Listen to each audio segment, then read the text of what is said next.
culture in a way achieved by very few books.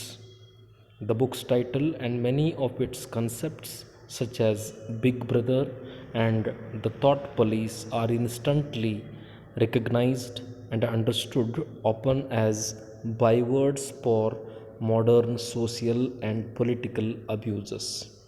The book is set in 1984 in Osnia, one of three perpetually warring totalitarian states. The other two are Eurasia and Eastasia. Oceania is governed by the all controlling party, which has brainwashed the population into unthinking obedience to its leader, Big Brother.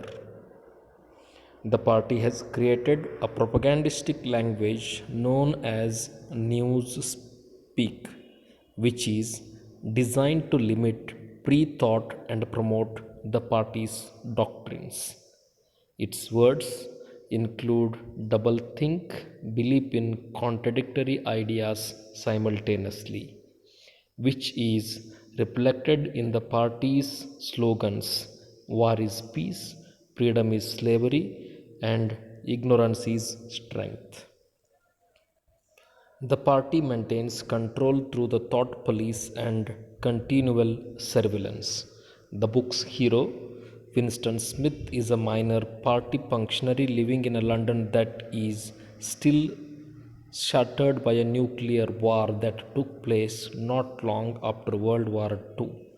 He belongs to the other party, and his job is to rewrite history in the Ministry of Truth, bringing it in line with current political thinking. However, Winston's longing for truth and decency leads him to secretly rebel against the government.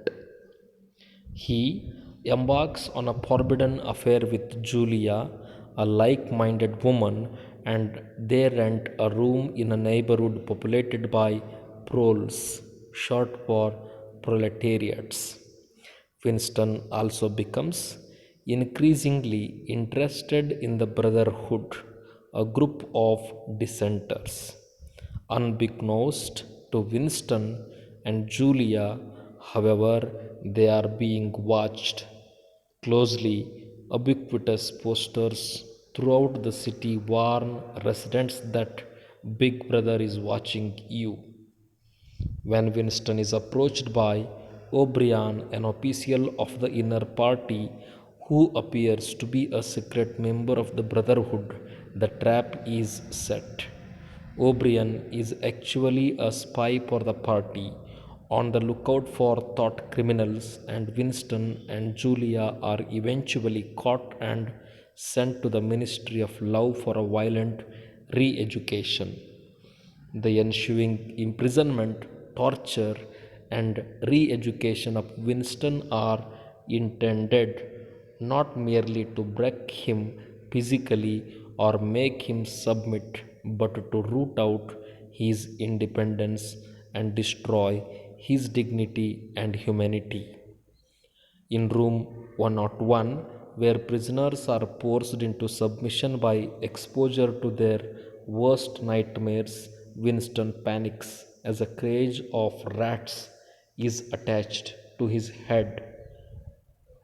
He yells out for his tormentors to do it to Julia and states that he does not care what happens to her. With this betrayal, Winston is released. He later encounters Julia, and neither is interested in the other. Instead, Winston loves Big Brother. Orwell wrote 1984 as a warning after years of brooding on the twin menaces of Nazism and Stalinism. Its depiction of a state where daring to think differently is rewarded with torture, where people are monitored every second of the day, and where party propaganda trumps free speech and thought is a sobering reminder of the evils of unaccountable governments.